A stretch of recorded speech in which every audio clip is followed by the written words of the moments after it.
always happy to crush a hero. It keeps the rabble in line, shows them that there is no hope. Does anyone but you believe your lies? Huh.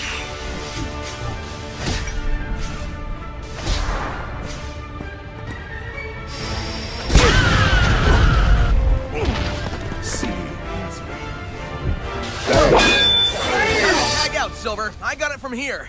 Well, look who's back from the dead. The little blue savior. But what's that I smell? You reek of fear. Glad to see I left an impression. That's not fear. I ran all the way over here. And you haven't left an impression. I don't know anything about you, not even your name. You may call me Infinite. In the brief moments that remain to you. Oh, great. See, Infinite? Now we're getting to know each other.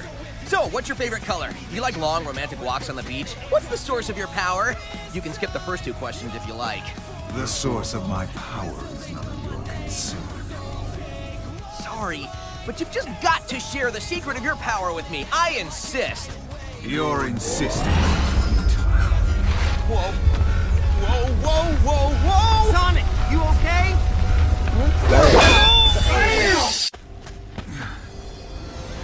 Well, you've improved since the last time, but you will still lose.